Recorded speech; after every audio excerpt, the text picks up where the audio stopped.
Boa noite, sejam todos muito bem-vindos a mais uma live do nosso canal do Trilha Espírita.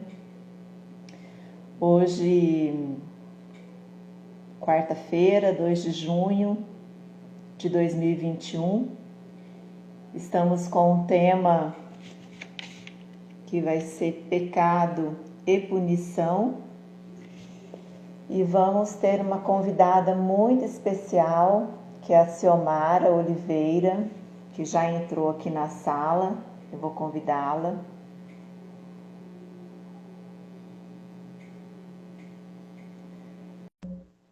Envie o convite.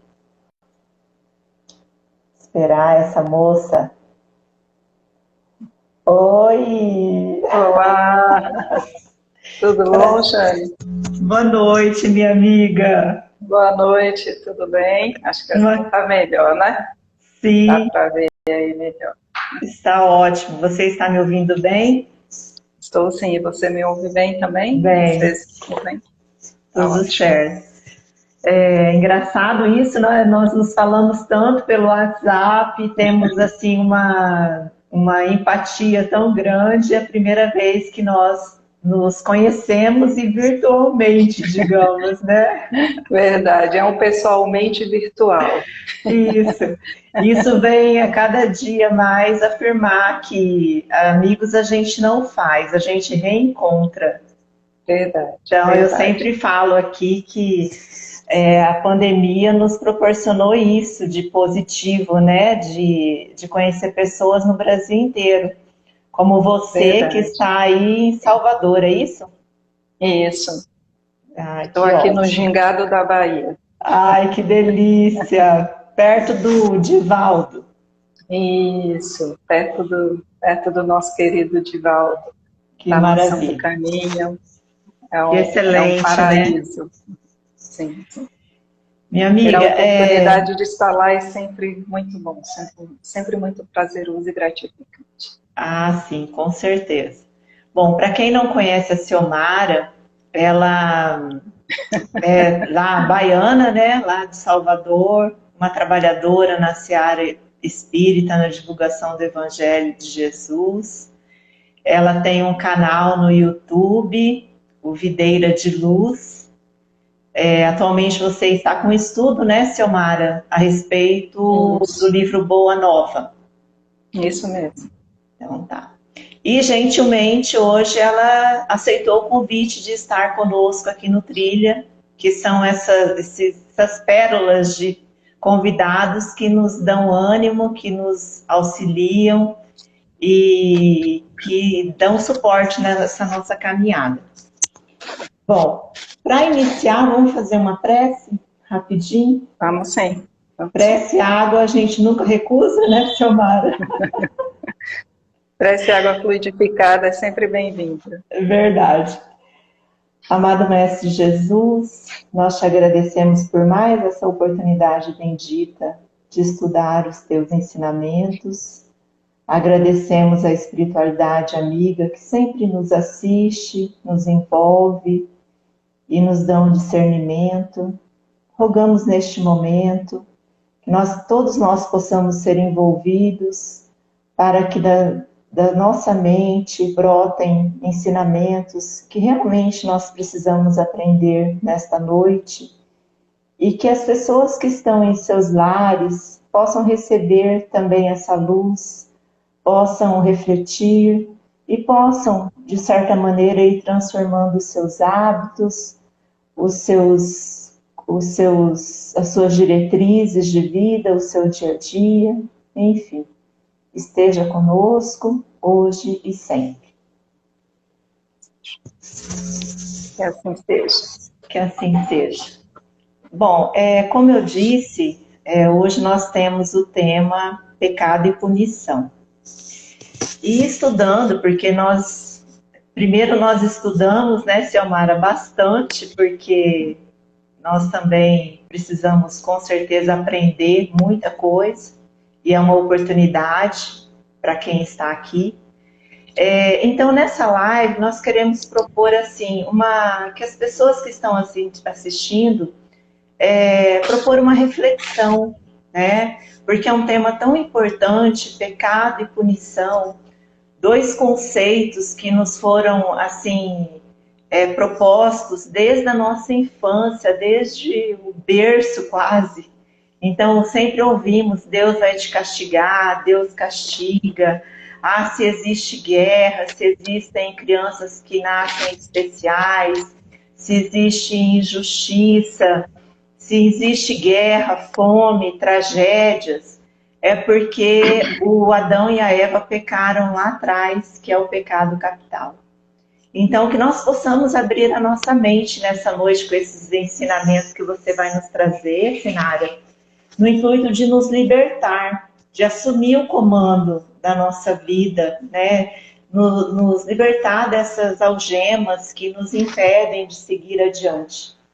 Então, para começar, eu gostaria de te pedir para você nos dizer, afinal de contas, o que é o pecado? Quando a gente fala a respeito de pecado e punição, como disse uma amiga minha, quando eu enviei hoje o postzinho da live, ela disse, nossa, que tema forte, porque nós temos um conceito, né, já, e como você bem mencionou, que vem desde as épocas mais antigas, a respeito do pecado, a respeito da punição. Nós criamos, né, através dos tempos, uma imagem que nos foi passada de um Deus antropomórfico, de um Deus com características muito nossas, né? Um Deus vingativo, de um Deus punitivo. E nós vamos encontrar esta definição já lá no Antigo Testamento, logo depois da criação, no capítulo 3 do Gênesis, quando vem falar a respeito de Adão e Eva. Pecado para a religião seria esta infração contra as leis de Deus, contra aquilo que Deus nos traz.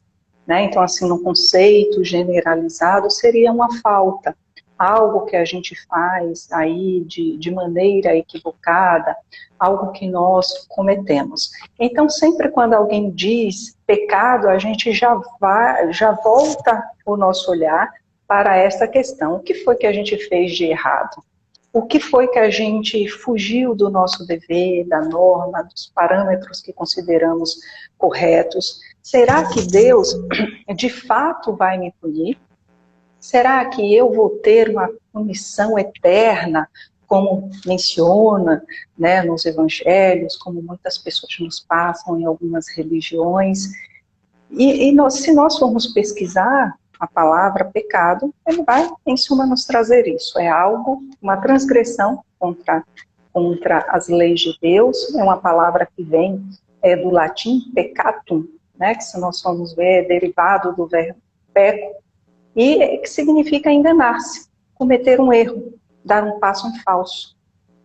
Dar um passo em falso. E nós ficamos imaginando, pelo menos eu fico imaginando esta ideia de Adão e Eva. Me passa na cabeça, eu gosto muito de contextualizar a cena na minha mente. Então eu fico imaginando Adão e Eva lá no paraíso. O que seria esse paraíso? Suponho eu que um jardim, né, muito bonito, cheio de árvores, de flores, de frutos, algo que nós poderíamos considerar como uma verdadeira pintura, né? Uma verdadeira obra de arte, onde temos o cantar dos pássaros, aquela coisa sempre muito calma, sempre muito serena, sempre muito tranquila. Duas pessoas lá, Deus criou Adão, depois retira a Eva da sua costela, preenche o lugar com carne e diz assim, vocês vão viver aí. E eu quero que vocês desfrutem de tudo, de absolutamente tudo que tem no meu paraíso. Tudo que eu criei aqui neste jardim para vocês.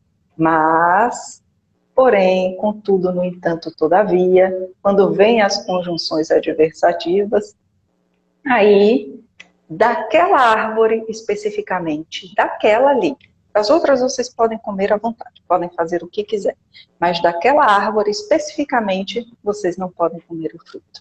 Não pode. Aí vem uma serpente traiçoeira, e chega para Eva e diz assim, por que você não pode comer daquele fruto? Nós também nos perguntaríamos, por por que eu não posso, né? Se alguém não nos fala, a gente passa batido, como se diz aqui na linguagem popular. Mas se alguém vem e nos instiga, por que você não pode comer daquele fruto? A Eva responde, não, porque o Senhor Deus disse que não pode. A gente não pode, e aí vamos respeitar. Mas você não vai morrer se você comer. Não vai ter nada. Por que você não come? E Eva vai lá na tentação, tira um frutozinho, come do fruto, aí chega Adão meio desavisado e fala para Eva, o que você está fazendo? Acho que eu fico imaginando esses emojis hoje, naquela época, né? Jesus, Eva, você não podia comer, misericórdia, e agora como é que a gente faz? Aí Eva chega para Adão e fala assim, toma um pedacinho, Adão, não me culpa não, come um pouquinho. E aí Adão fala assim, deixa eu comer aqui, deixa eu experimentar, e não é que é bom? Come também do fruto. E de repente eles se olham e descobrem, nossa, nós estamos nus, nós estamos despidos. Mas antes eles não tinham consciência. Depois que comeram fruto, vem a consciência do que é certo e do que é errado, do bem e do mal. E eles se escondem, por vergonha se escondem. E o Deus, né? Deus aparece e fala, onde estão vocês? E aqui eu estou contando, obviamente, nas minhas palavras, né? Onde estão vocês? E aí eles vão falar, não, eu estava escondido, Senhor. Mas por que você se escondeu, Adão? Porque eu estava nu, senti vergonha. E aí Deus dá aquela coisa toda, mas por que comeram do fruto? Por conta disso, né? A serpente vai rastejar o seu ventre pelo chão, Eva vai sentir dores, né? Grandiosas no momento do parto, vai gerar com dores, e Adão vai ter que trabalhar para comer com o suor do seu rosto. Só que vocês vão ter como punição sair do paraíso, vocês vão ter que enfrentar o mundo. A partir de agora eu não protejo mais vocês, digamos assim. Vocês estão por conta e risco. Então, a partir deste momento, criou-se essa ideia do pecado original, de que Deus puniria o homem se ele fosse contrariado, se ele fosse, ali não tivesse os seus desejos atendidos. Mas a gente sabe que as coisas naquela época foram escritas de uma forma muito através de parábolas, de histórias, e que nós não vamos aqui desmiuçar o capítulo, né? Até mesmo porque nós temos muitos outros assuntos para a gente estar falando, mas veio a partir daí essa ideia. Então, se nós formos ver no contexto das outras religiões, aplica-se até hoje em algumas religiões, essa ideia de um Deus punitivo, de um Deus vingativo, de um Deus que vai nos punir eternamente, que nós vamos sofrer, né, aí nas zonas, no Geena, ou nos infernos, ou no purgatório, ou como se queira denominar e classificar estas regiões, e que depois de muito tempo a gente vai entendendo que essa construção de céu e inferno está dentro de nós. Depois de muito tempo, nós vamos entender que Deus não é um Deus que castiga. Mas aí, depois disso tudo, vem Moisés. E aí Moisés fala com Deus lá no Monte Sinai, através da sarça ardente, conversa com Deus, e Deus fala, olha, você vai libertar o povo do Egito, e começa ali a ditar para Moisés as leis que deveriam ser estabelecidas. Moisés, depois que tem ali o êxodo, que liberta o povo do Egito, vai para o deserto, fica com este povo durante muitos anos lá. E ele vai para o Monte Sinai, sobe, fica lá durante 40 dias e 40 noites, e desce com a pedra dos mandamentos, lá escritinha, bonitinha. Quando ele chega, ele vê ali o povo adorando um bezerro de ouro, ele se ira, joga a pedra no chão, quebra a pedra, e Deus aparece e coloca como caixa que você vai ter que subir de novo. Você vai ter que trazer de novo. Então ele sobe mais uma vez, traz para nós de novo os 10 mandamentos e começa a aplicar ali não só aqueles 10 mandamentos, mas vários códigos, né, de ética, normas, de correção, de convivência, necessárias, inclusive, para a época, por conta até mesmo da instrução, da educação, né, da ignorância aqui, ignorância no sentido de cultura, que o povo não tinha na época, né? Então, todo esse contexto de Deus foi passando de geração para geração. E Moisés traz, inclusive, aquela questão, Jane, que você mencionou para nós, do olho por olho, do dente por dente, aquela coisa que eu fico imaginando, né? Porque quando a gente é criança, a gente tem a ideia de que Deus é aquele homem, aquele senhorzinho barbudo, né? Alto, magro, parece aquele lá do filme dos Anéis lá, eu não me lembro muito o nome. Senhor dos Anéis. E aí a gente imagina Deus com aquele cabelão branco, partido assim ao meio, aquela barba grande, branca, com cajado na mão, e apontando para as pessoas, né, com aquele dedo punitivo de determinar para as pessoas, se você cumprir, você está dentro, se você não cumprir, aí o negócio muda. Então Moisés traz, junto com as suas leis também, com todo aquele contexto que ele havia trazido de normas para as pessoas, muitos dos códigos de Hammurabi. E este olho por olho e dente por dente está inserido, né? Inserido neste código de Hammurabi, que veio muito antes de Jesus, 18 séculos mais ou menos antes do Cristo, mas que Moisés também se utilizou e aplicou em muitas situações. Na época, diziam que este código de Hammurabi, muitos estudiosos ainda hoje levam isso em questão, que era um código de punição. Outros consideravam um código na realidade, como que eu posso dizer, não é de absolvição, mas de misericórdia. Porque se antigamente, se um homem fizesse mal para um outro homem de uma tribo, aquele homem que foi ofendido podia ir lá e acabar com a tribo inteira. Então, neste código diz, não, você só pode matar aquele, fazer com a mesma coisa com aquele que te feriu. Então, se ele te arrancou o dedo, você só pode arrancar o dedo. Se ele te arrancou o olho, você só pode arrancar o olho. Se ele te arrancou o braço, só pode arrancar o braço. Para alguns, isso seria misericórdia. Ao invés de matar, teria ali a punição naquilo que ele realmente infringiu. Para outros, não. Ah, mas aí é um Deus vingativo. Aí é um Deus que aponta, é um Deus que faz, é um Deus que se ira. Nesta visão nossa, Moisés também trouxe essa visão. Mas aí, depois de um tempo, quem aparece? Nos ares da Boa Nova. 1300 anos. Antes de você entrar nos ares da Boa Nova, só me permita fazer uma pontuação. Uhum. Me chamou bastante atenção nessa narração que você fez lá de Adão e Eva, também da época de Moisés, né, da lei de Talhão, e nós vemos que nas duas situações era um povo que ele era ignorante. Então Adão e Eva, eles eram ignorantes, né?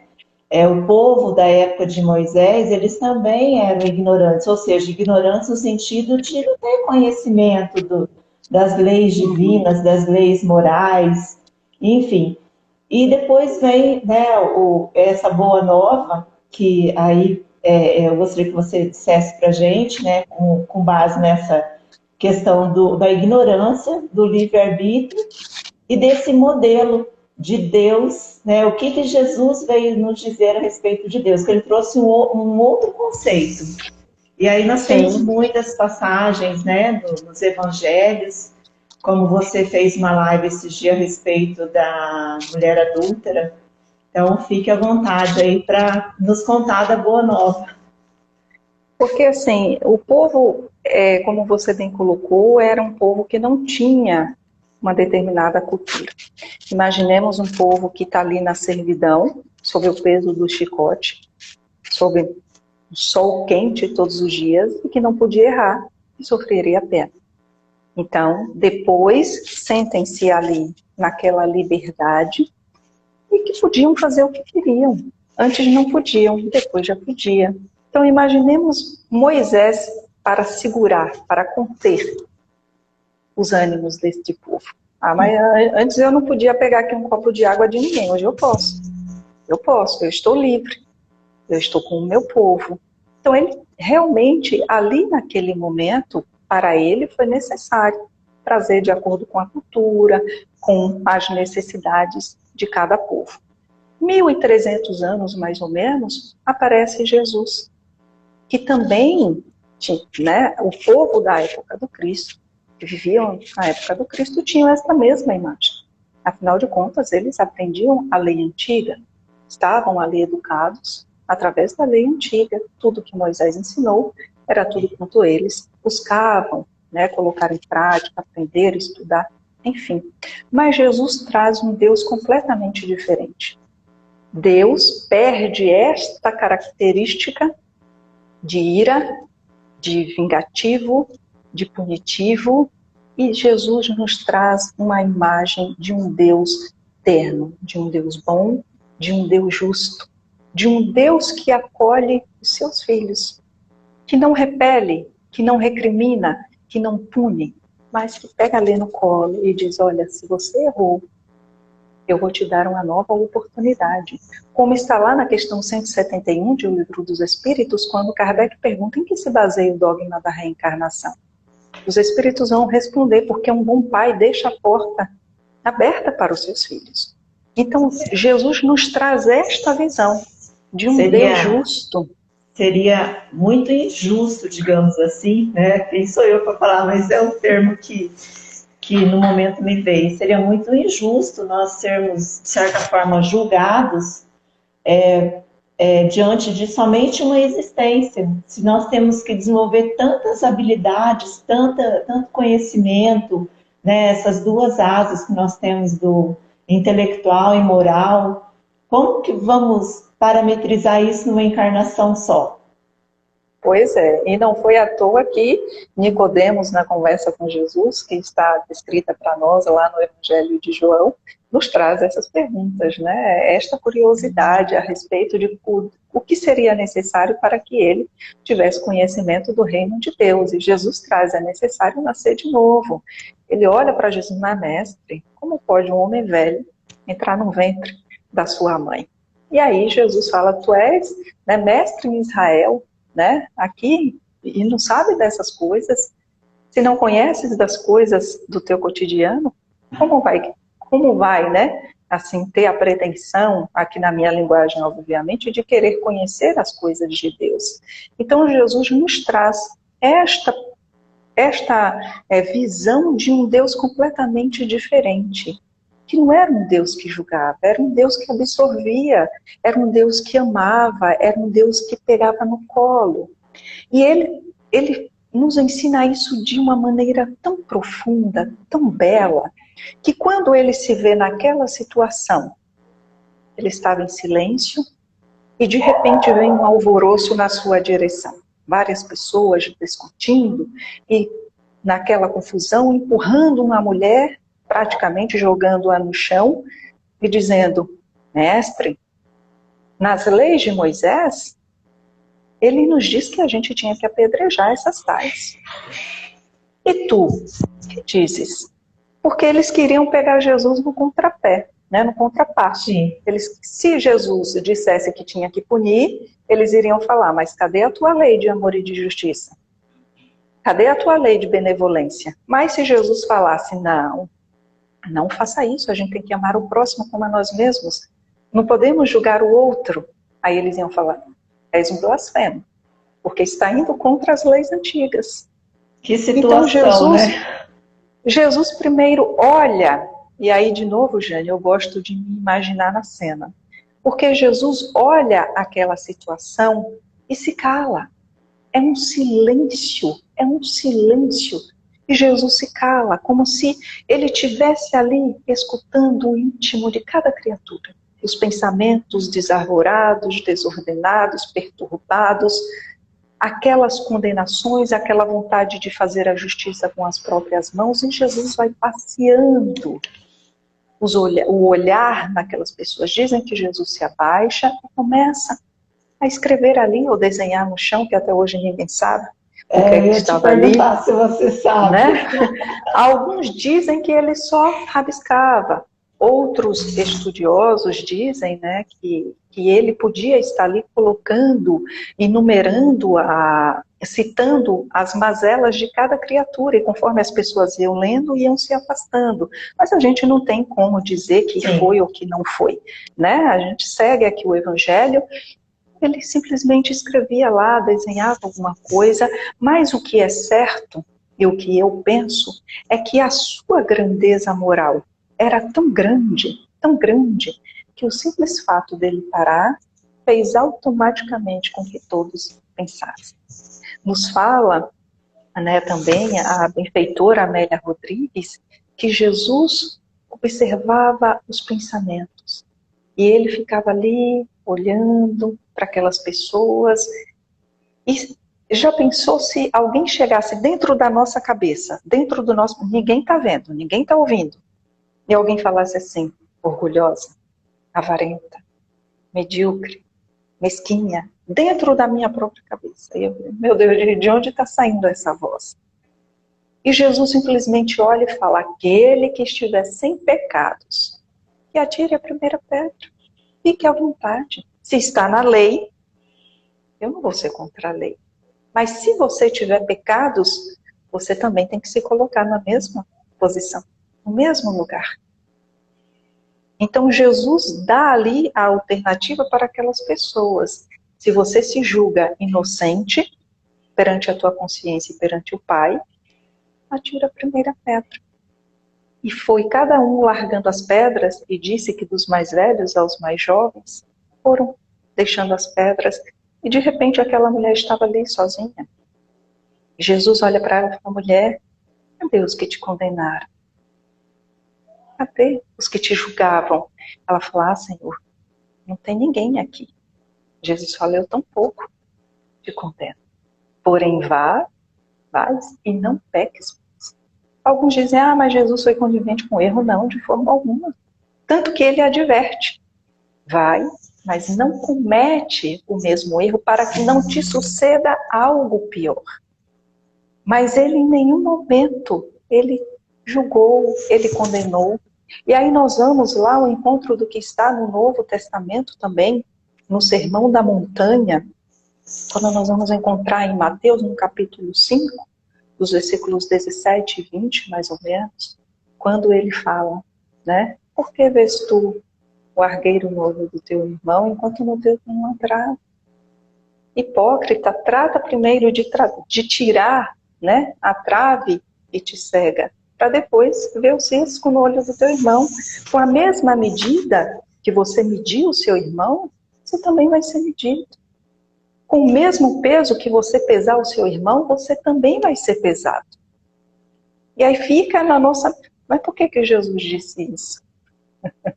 O que me chama muita atenção, assim, que você até falou na sua live também, eu gostaria que você, por favor, trouxesse também essa reflexão aqui para o pessoal do Trilha, a respeito do silêncio de Jesus, né?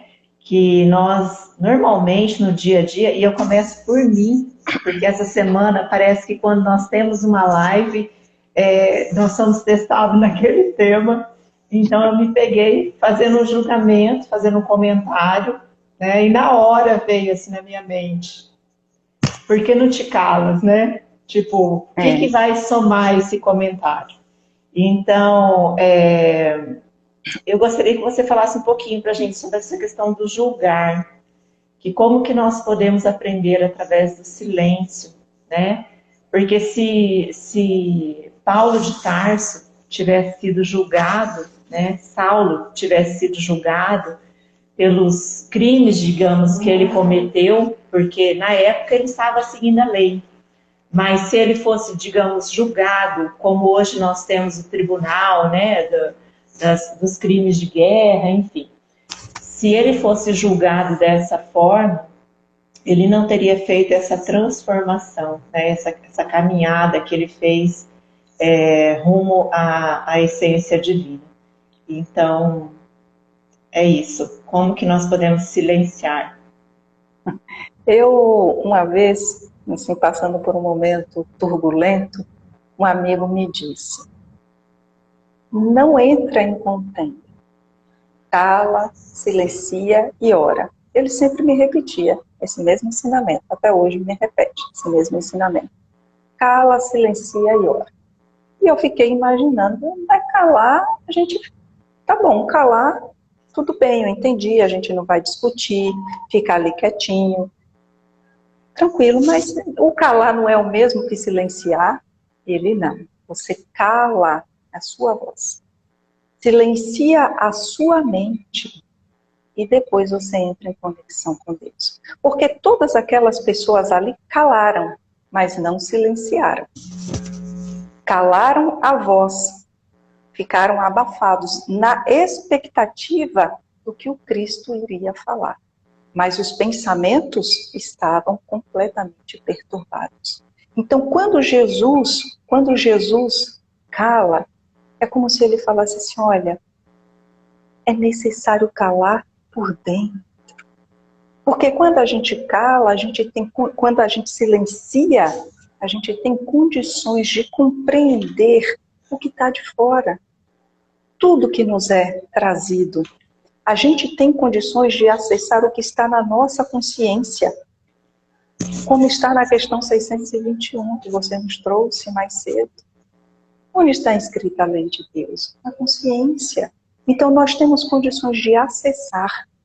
Quando nós buscamos silenciar esta voz interior, nós aprendemos a entender que o outro, assim como eu, erra, que o outro, assim como eu, tem falhas, desliza.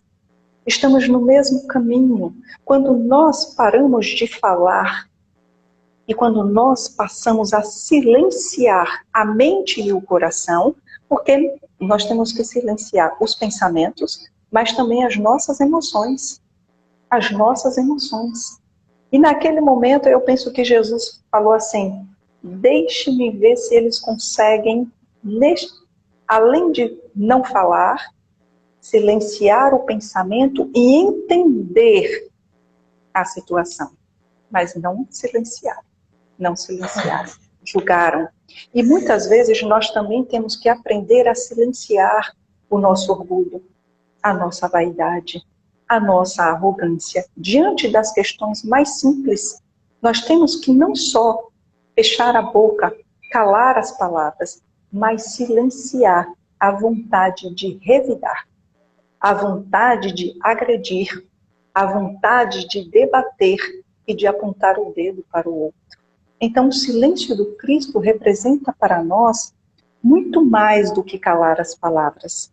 O silêncio do Cristo representa para nós o encontro com a nossa consciência, com o nosso self, com o nosso eu. É um encontro do ego com o self. É um encontro das nossas emoções com a nossa consciência, com essas leis divinas. Nós temos a oportunidade de acessá-las e de dizer para nós, calma, calma, porque não é bem assim. Vamos colocando o pé no freio. E se nós não conseguimos ainda silenciar a nossa mente, comecemos com calar a nossa voz, né? Que já é um bom começo. Muitas vezes a gente fala de tanta coisa aqui no Trilha, né? De, vamos ter que fazer isso, fazer aquilo. E muita gente pensa assim, mas é tão complicado. Nós também tem hora que fala, olha, é tão difícil seguir, né, corretamente os preceitos, os ensinamentos. E hoje eu me recordei de uma fala do nosso amigo Mirgon, que ele sempre falava assim, toda vez que eu dava um passo para frente e caía, eu falava, Mirgon, mas não sei, a gente estuda tanto e erra e faz isso, faz aquilo. E ele falava assim, Jane, ó, é o seguinte, quando nós procuramos evoluir, começamos a estudar, nós expandimos. Só que nós expandimos para todos os lados. Então, expandimos para cima quanto para baixo. Então, para cima é a minha luz, lá brilha a vossa luz, e para baixo são as minhas sombras. Então, essa luz, ela vai refletindo lá nas minhas sombras e vai trazendo-as. Porque como que eu vou fazer verdadeiramente essa caminhada, essa ascensão, se eu não tratar essas sombras que eu tenho? Então, quando nós errarmos, ok, né? Ok, é a nossa sombra que está vindo à tona para quê? Para que nós a tratemos. Porque não adianta jogar para debaixo do tapete, não é verdade? Falar só a Sim. nossa parte luz, porque nós estamos aqui nesse planeta porque nós precisamos evoluir, com certeza. É um passo muito importante, né, Jane, quando a gente entende que além da luz, a gente ainda tem essas sombras. Mas não é uma sombra que foi o Criador quem instituiu em nós, quem colocou em nós. Foi em decorrência das nossas próprias escolhas. Verdade. Mas para fazermos brilhar a luz, nós temos que ter este encontro com a sombra. Porque se eu não E conheço, não vamos né? nos desanimar quando encontrar com a sombra, né? Vamos tratá-la. O que o Espiritismo nos fala a respeito do pecado? Há o pecado para a doutrina espírita? Como que nós tratamos? Essa é uma questão bem interessante, porque assim, eu fiquei me perguntando isso o dia inteiro. Nós temos uma visão de pecado e punição que vem dos primórdios, né? Desde a criação. Tirar esta noção da nossa mente requer estudo, requer discernimento, requer estarmos sempre buscando através da razão, através dos conceitos que Jesus nos trouxe, que a doutrina espírita nos traz, refletirmos, sempre com lucidez, sempre com muita clareza. O Espiritismo, ele vem nos colocar que nós temos as leis naturais que podem nos orientar. Essas leis atreladas, juntas, né, com as leis morais, elas vão nos dar um guia seguro. Então, a visão que o Espiritismo tem de punição não é a mesma visão das outras religiões. A visão que nós temos de pecado não é uma visão de que, então todo o erro que eu cometi foi porque eu infringi essas leis divinas e eu estou atingindo diretamente Deus. Porque o Espiritismo primeiro vem nos mostrar, além desta visão que Jesus já nos trouxe de um Deus paternal, de um Deus bom, de um Deus justo, ele vem nos mostrar da grandeza e desta superioridade divina quando ele diz, na questão primeira de O Livro dos Espíritos, né, Deus é a inteligência suprema, causa primeira de todas as coisas. Então, eles atribuem a Deus tudo está ligado a Deus, tudo está ligado a Deus. Então, nós primeiro, vamos observar que as criaturas trouxeram as suas leis, através da sua cultura, das suas necessidades, e leis que normalmente têm a interferência e têm a necessidade de um terceiro, para que elas sejam julgadas. E nós observamos isso no próprio direito, que tem o juiz cumprindo o seu papel, nós observamos isso na questão do trânsito, que tem o guarda de trânsito, que vai ali te aplicar uma multa se você estiver andando acima da velocidade. Então, são essas leis que normalmente, com o passar do tempo, vão se adequando e se ajustando às necessidades, à cultura e à evolução de cada povo.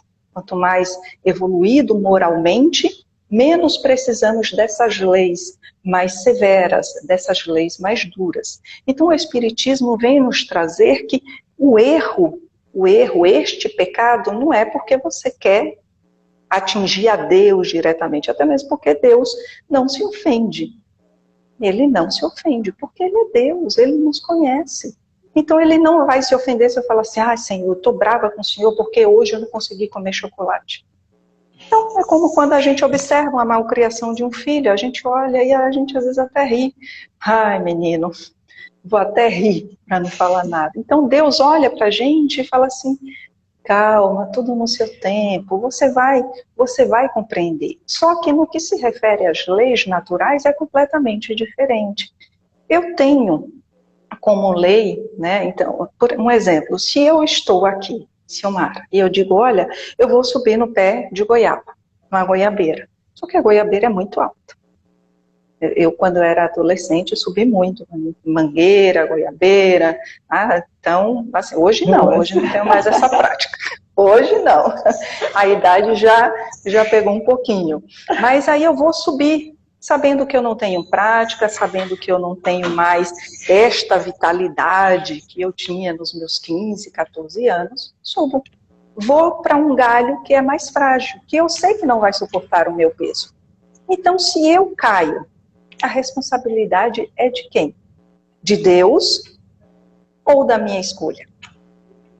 A responsabilidade eu não posso atribuir a você, a mais ninguém. Não tem um terceiro que vai dizer assim, olha, é assim. Não, porque É eu sei da automático. lei de gravidade. Eu sei que a lei de gravidade vai me jogar para baixo.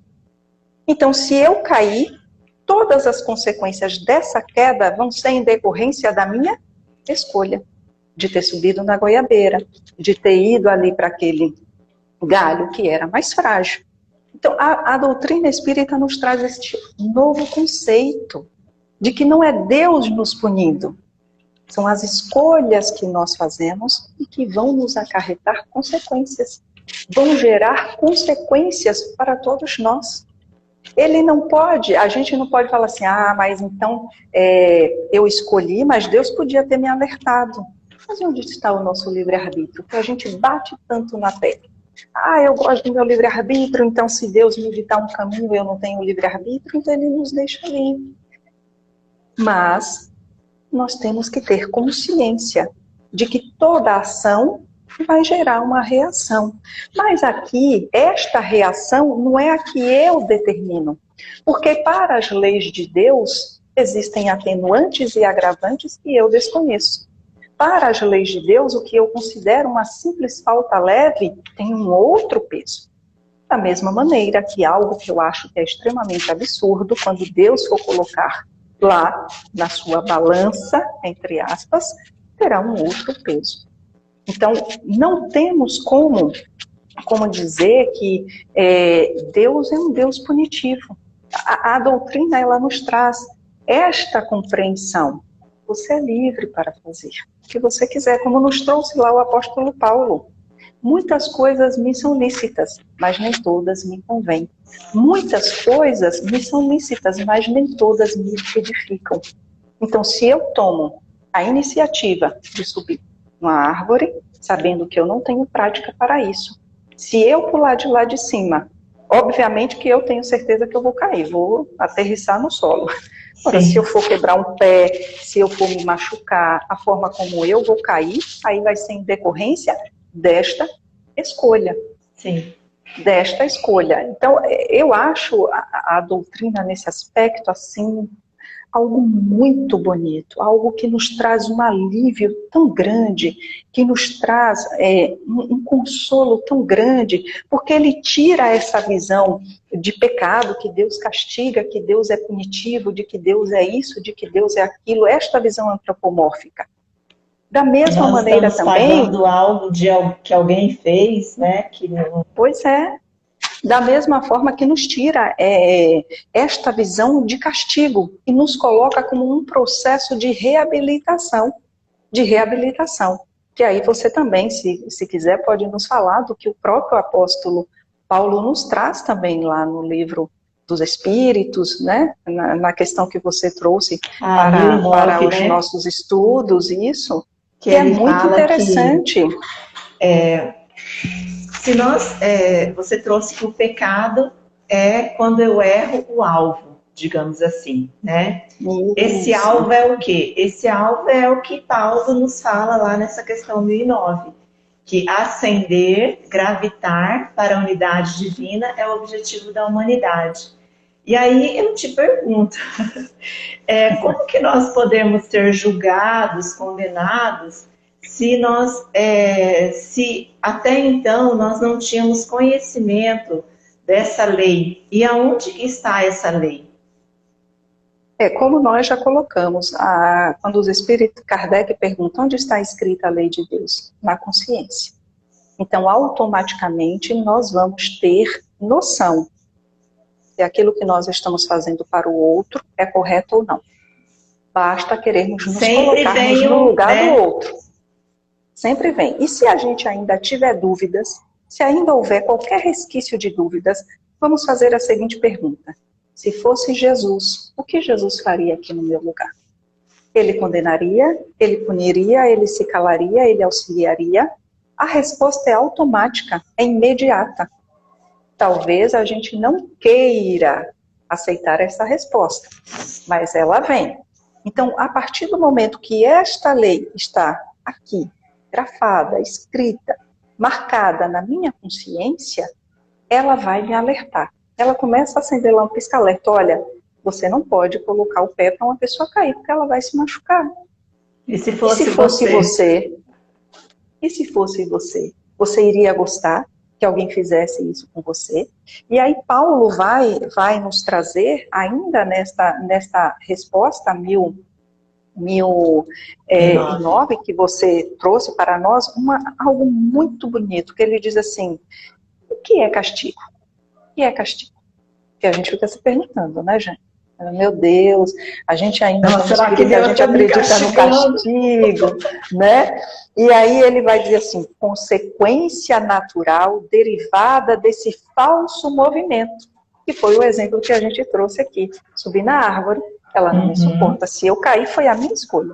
Então, Paulo nos traz consequência natural derivada deste falso movimento. Uma soma de dores necessárias a desgostá-lo da sua deformidade pela experimentação do sofrimento. O castigo é o aguilhão que exercita a alma pela amargura a se dobrar sobre si mesma e a voltar ao porto de salvação. O objetivo do castigo não é outro senão a reabilitação, a redenção. Querer que o castigo seja eterno por alguma falta é negar-lhe toda a razão de ser. Então, vejamos aqui as palavras de Paulo. Aqui não foi o exemplo que o Silmara trouxe, não foi o exemplo que a Jane trouxe, mas a resposta dele que está contida. São várias respostas, inclusive, né, nessa pergunta de Kardec. Vários espíritos nos trazem esta resposta. E esta de Paulo aqui é essencial, é uma consequência natural em decorrência da nossa escolha. Sim. Então, como nós vamos hoje olhar que castigo foi Deus que apontou o dedinho e disse assim, não, você, não gostei muito de você, hoje você foi um pouco rebelde, então peraí que eu vou te aplicar aqui um castigo. Sim. Não, então, graças a Deus, não é assim. Não é. Então, se hoje eu estou passando por uma situação, por uma aflição, o Espiritismo nos explica, né, que não existe o castigo, existe a lei de ação e de reação aliada ao livre-arbítrio e que essa lei está na nossa consciência e que é muito fácil a gente entender. E efeito, né? Isso.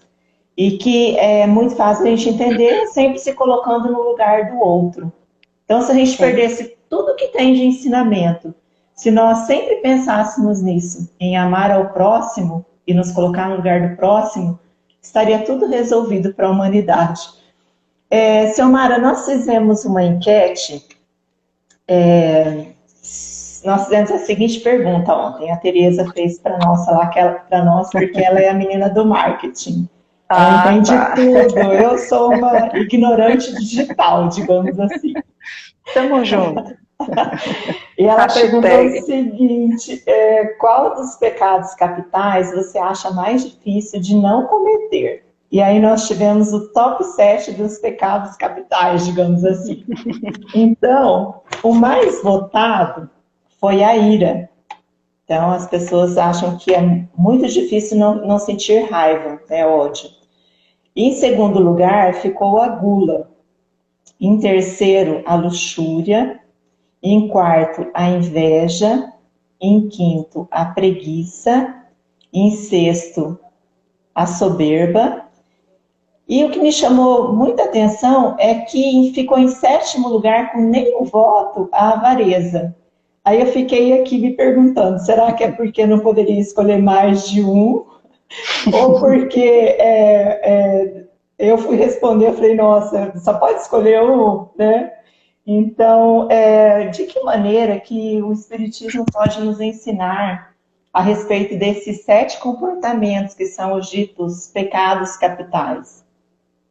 Bem, primeiro tem uma questão muito interessante de O Livro dos Espíritos, Jânia, 909, e Kardec pergunta assim: o homem sempre poderia vencer suas más tendências mediante os seus próprios esforços? Os espíritos vão responder: sim, e às vezes com muito pouco esforço, às vezes com pouco esforço. O que lhe falta é vontade. Ah, como são poucos os que se esforçam entre vós? Esta pergunta, eu acho que quase que nos responde, né? Praticamente nos responde esta questão que você nos trouxe. Porque o Espiritismo, quando ele nos traz este conceito que nós falamos um pouco aqui atrás, a respeito desta consciência, desta lei de causa e efeito, ou de ação e reação, como alguns falam, lembrando sempre que esta causa e este efeito não é de acordo com a nossa visão. Esta ação e reação não é de acordo com a minha visão. A visão é do Altíssimo. A visão são dos benfeitores espirituais, do Cristo. Ele sim tem pleno conhecimento das nossas intenções e vai ser levado em consideração.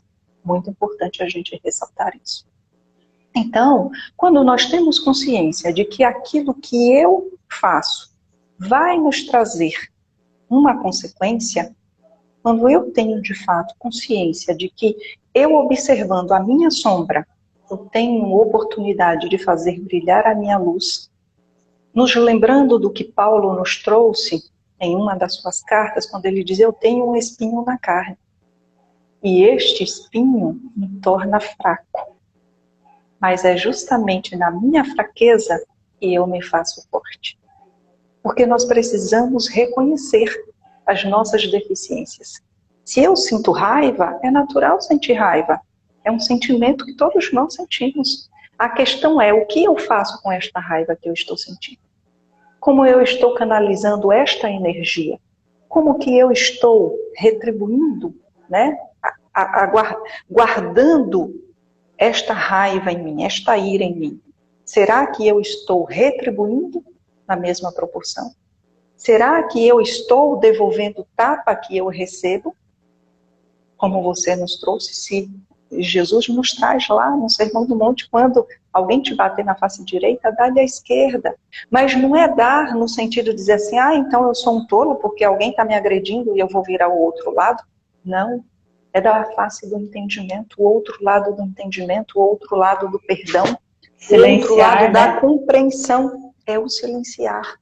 É entender que o outro pode ter agido desta maneira comigo, mas eu não preciso agir igual.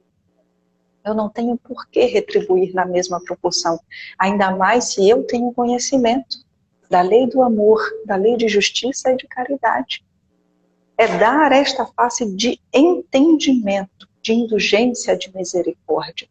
E que nós levamos os ensinamentos do Cristo, os ensinamentos da doutrina, ainda de uma forma tão materializada, né, tão muito terra a terra, corpo a corpo, esta coisa muito do sentido do tato, que nós perdemos o contexto espiritual do ensino. Nós perdemos o contexto moral, o contexto profundo, o contexto que transcende, que sobrevive às questões da matéria. Se alguém te ferir, dá a outra face. Dá compreensão, compreende que aquela criatura ainda é um infeliz.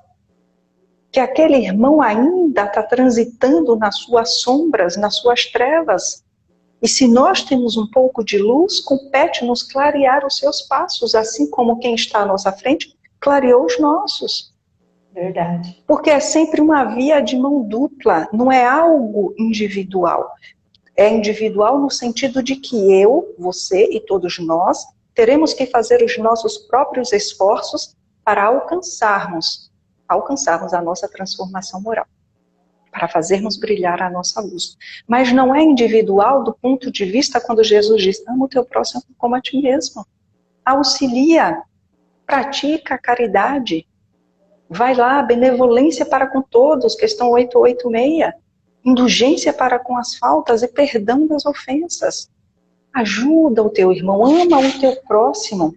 Se ouviste o que foi dito na lei antiga, amarás o teu próximo e aborrecerás o teu inimigo, eu, porém, vos digo, ama o teu inimigo, ora por aquele que te persegue, por aquele que te calunia.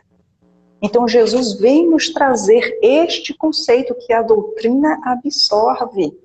Porque a doutrina, ela é calçada, ela é baseada na lei do amor e da caridade. Tem uma frase do Chico que é fantástica, que ele diz, ainda bem que o Espiritismo, que Allan Kardec não escreveu, fora do Espiritismo não há salvação. Ele escreveu fora da caridade. E ele complementa, porque se assim fosse, eu teria ido por outro caminho. Sim. Graças a Deus, ele escreveu, fora da caridade não há salvação. Ou seja, fora do amor não há salvação. Seu Mário, uma coisa que me chamou a atenção também, de ninguém votar na avareza, digamos assim, é porque se nós formos ver o brasileiro, eu tenho essa visão, você me corrija se você achar o contrário, né?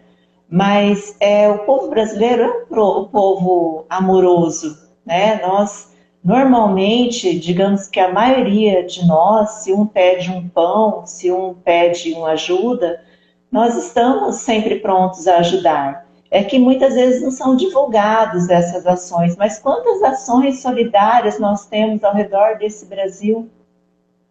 Sim, então, sim. isso já é uma característica de humanidade desse povo, né? Sim, a questão, Jane, que eu acho da avareza, não é o fato de nós auxiliarmos, de praticarmos a caridade das ações, porque além da caridade material, importante e necessária, principalmente nos tempos que nós estamos atravessando, que nós estamos vivendo, se faz primordial este auxílio para com o próximo de forma material, mas a caridade moral que vai além da material. E nós também temos que compreender que muitas vezes a avareza, ela está meio que disfarçada. Porque eu posso dizer assim, olha, Jane, eu vou participar da campanha do alimento, do quilo, vou doar, mas eu não consigo me desapegar dos meus bens. Eu não consigo deixar de viver ali os meus momentos de prazer em favor do outro. Eu dou do meu supérfluo e do meu necessário. Então, nós temos que buscar compreender o sentido verdadeiro desta avareza. Porque o jovem rico, ele foi perguntar, bom, mestre, Jesus já começa, bom só Deus. Mestre sim, mestre eu sou, mas bom Deus. Ele fala, então, o que é que eu preciso fazer para me tornar uma pessoa aí, para te seguir? Jesus fala para ele, pratica todos os ensinamentos, todos os mandamentos. Ele fala, mas esse eu já sei desde criança. O que mais então que eu devo fazer? Aí Jesus fala, vai, vende tudo que tens, dá para aqueles que necessitam e segue-me. Eu acho assim que a natureza não dá saltos, né? Então, quando a gente consegue primeiro dar esse primeiro passo, que é a caridade, né, do alimento, a caridade material, para o outro é muito importante também. Então, vai chegar o tempo em que nós vamos ter condições. Então, que comecemos com o primeiro passo, que seja lá doado o nosso supérfluo. Esse nosso supérfluo vai ser muito necessário para o outro. Agora, o avarento, eu tenho assim na minha concepção, que ele é aquela pessoa que ele não doa nem do supérfluo dele. Ele quer, aliás, ele quer juntar para si todos os tesouros, né? Possíveis Sim. e imagináveis. Então, nós já estamos em cima da nossa hora, mas o Instagram dá ainda alguns minutinhos. E já que você trouxe tantas reflexões, eu gostaria que você nos dissesse como que nós podemos iniciar essa caminhada, esse processo de transformação. O que o Espiritismo nos ensina? Este é um processo árduo, né? Esta caridade material, ela é fundamental, principalmente nas casas espíritas, né? Então, que fique muito bem claro que a gente precisa auxiliar os nossos irmãos. O auxílio com cestas básicas, com enxovais, seja lá o que for, é muito importante dentro de uma casa, assim como nós também. É a primeira caridade, é que o Espiritismo, o Evangelho nos traz a caridade material e a caridade moral. Né? A material um pouco mais fácil de praticarmos, né? Por conta de que eu tenho aqui, eu posso ir lá e doar. Mas a caridade Sim. moral, em se tratando das nossas virtudes, já é um pouquinho mais complicado, porque a gente tem que entender que a gente precisa dar o que a gente tem.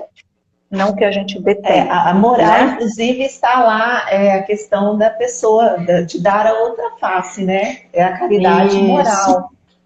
Pois é, essa é um pouquinho mais... Essa é o calcanhar de Aquiles, digamos. Mas a gente vai caminhando, nós já evoluímos um pouco, né? Quem sabe daqui... como nós temos a eternidade, né, Jane? Mas essa eternidade não pode nos servir de desculpa para nos acomodarmos, mas de incentivo para crescermos. Pois é, um dos pecados, isso não significa, então, como muitas pessoas dizem, né? Mas eu tenho muitas reencarnações. Teremos, sim, teremos. Inevitavelmente teremos, mas não teremos outras reencarnações com as mesmas oportunidades que estamos tendo nessa. Sim.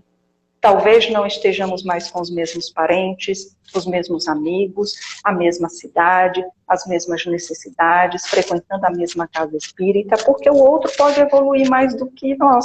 Ou pode também estar num momento de sofrimento Sim. maior do que o nosso. Então, oportunidade igual a esta, agora. Outras futuras, obviamente, aparecerão em nossa existência e faz parte justamente deste processo, que também Kardec nos traz no Código Penal da Vida Futura, está lá no livro Céu e Inferno, no capítulo 7, quando ele traz, né, o artigo 16 e o artigo 17. Quando ele fala para nós, o arrependimento é o primeiro passo para a regeneração. O arrependimento é o primeiro passo para a regeneração. Mas não é suficiente. Sendo necessário ainda a expiação e a reparação. O arrependimento, expiação e reparação são as 3 condições necessárias para apagar os traços de uma falta e suas consequências. O arrependimento suaviza as dores da expiação, abrindo pela esperança o caminho da reabilitação. Só a reparação, contudo, pode anular o efeito, destruindo-lhe a causa. Do contrário, o perdão seria uma graça e não uma anulação das faltas cometidas. Então, eu creio que nesta fala aqui, nestes códigos, né, que Kardec nos traz no Céu e Inferno, nos dá o caminho de volta, assim como na parábola do filho pródigo. Ele foi, fez um monte de coisa, mas chegou uma hora que, como se diz, a ficha caiu. Hoje não é mais ficha, né? Vamos dizer que o sinal do Wi-Fi fica ali piscando, olha, eu vou perder a conexão aqui, né? Vou perder a conexão aqui. E aí ele sente necessidade.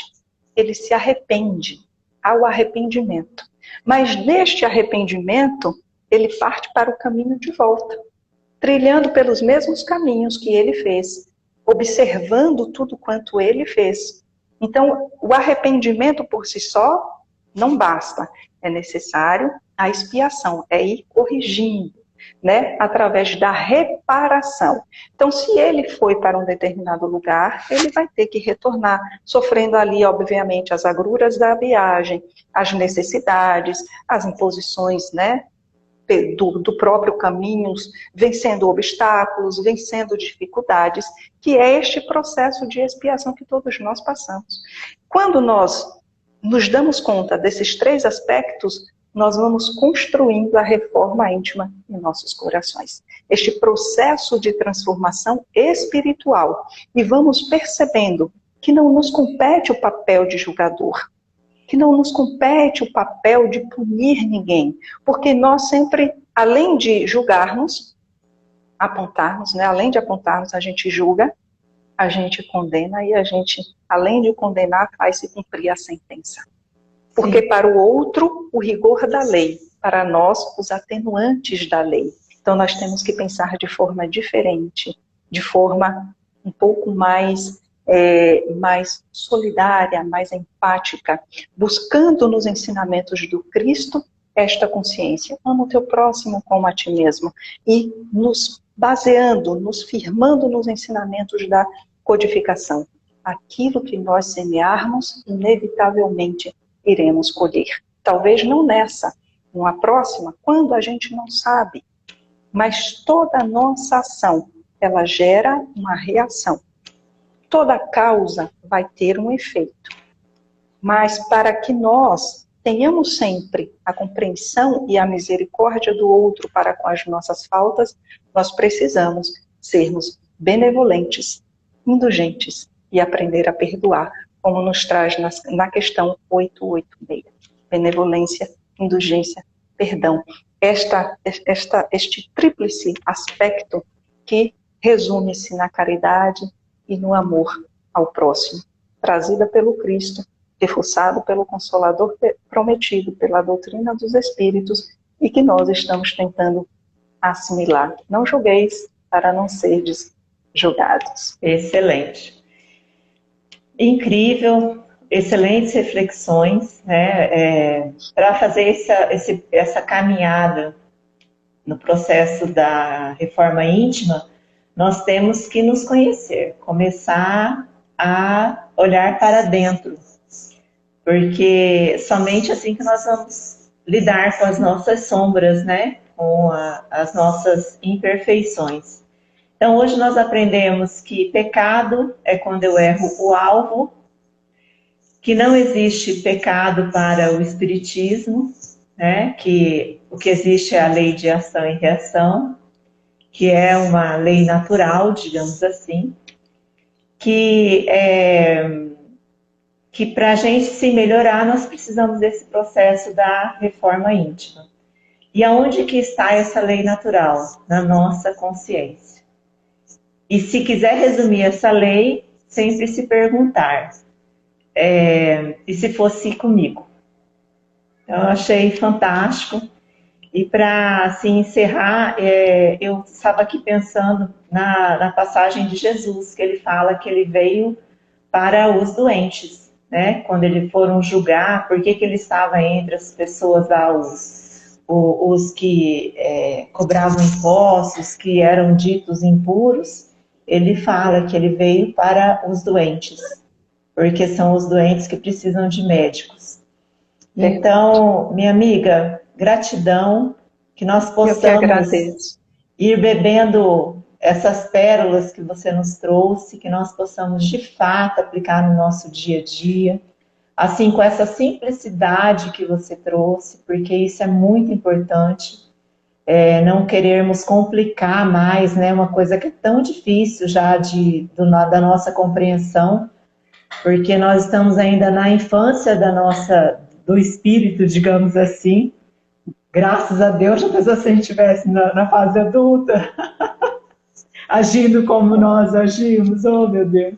Essa visão que o Espiritismo nos traz a respeito do pecado e da punição são, assim, muito importantes, porque nós tiramos um véu, né, da nossa consciência. A gente passa a entender que o pecado são erros que cometemos, né? São erros decorrentes das nossas escolhas e que essas escolhas vão gerar consequências que não seriam uma punição, mas uma reparação, uma consequência natural, como nos traz Paulo. Então, pecado e punição, na visão da doutrina espírita, traz um sentido mais profundo, mais contextualizado nos ensinamentos do Cristo e nesta descoberta neste processo, conhece-te a ti mesmo. Quando a gente nos conhecemos a nós mesmos, nos conectamos mais com esta questão 621, que são essas leis que estão na nossa consciência, agregadas aí às leis morais também. Sim.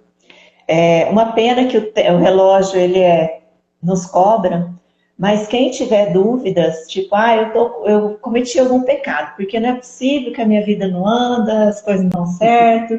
Então, vai lá no Evangelho segundo o Espiritismo, no capítulo 5, tem as causas atuais das aflições, as causas anteriores das aflições, e o mal é o remédio. Então fica de É isso tarefinha mesmo. aí para ler, para compreender. Nós temos uma live nas segundas-feiras a respeito do Evangelho, né? Toda segunda às 19 horas.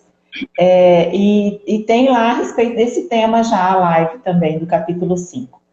Minha É bom amiga, também buscar no livro dos Espíritos sobre o bem e o mal, né? A partir da questão 629, isso, 630, a questão 1009, né, que você nos trouxe, o o livro Código Penal terceiro, da né? Vida Futura, coisas assim que a gente faz É, com que a gente amplie a nossa visão a respeito deste pensamento e tire sim, esta visão, né, muito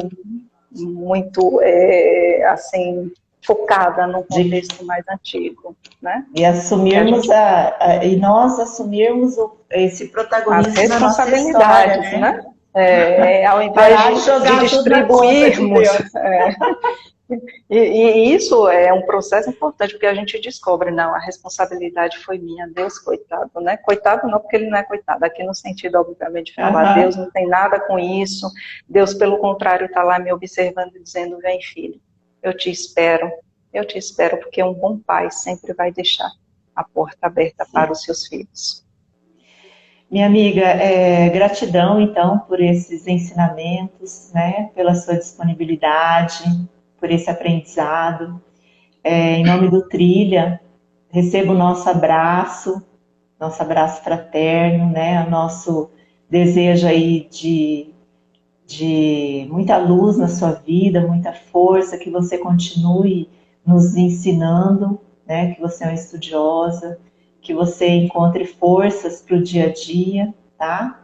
E nós amamos você muito, muito, tá bom? Também, a recíproca é Gran- verdadeira. Gratidão aí pelo convite.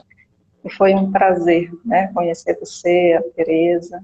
Uma Você quer alegria falar um estar com pouquinho do vocês. seu canal lá no YouTube? Quer fazer um convite, Só pessoal? um canal de estudo. Quem quiser depois dar uma passadinha lá, fique à vontade. Se quiser se inscrever, também fique à vontade. Tem aqui também o meu perfil do Instagram também. Fica Uhum. o convite aí, quem quiser, para estudar conosco, aprendermos todos juntos. É o Né? No canal Espiritismo não se Espírita tem canal Videira de Luz, no YouTube.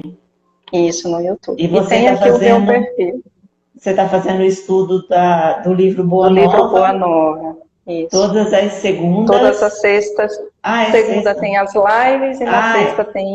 tem o estudo. Mas fica aí o Perfeito. convite, quem quiser dar uma passadinha lá, será uma alegria tê-los todos. Aprendendo sempre juntos, né? Não se tem professor no Espiritismo, temos Sim, aprendidos. sim. Um grande abraço. Fica com Deus. Vocês também. Gratidão. Tchau, tchau. Boa noite a todos que nos acompanharam, todos que vão assistir. Abraço para Sinara, que sempre está aí, Renata, Lâmia, Regina, Roseli, enfim, esses queridos que estavam aqui com a gente. Tá? Boa noite a todos.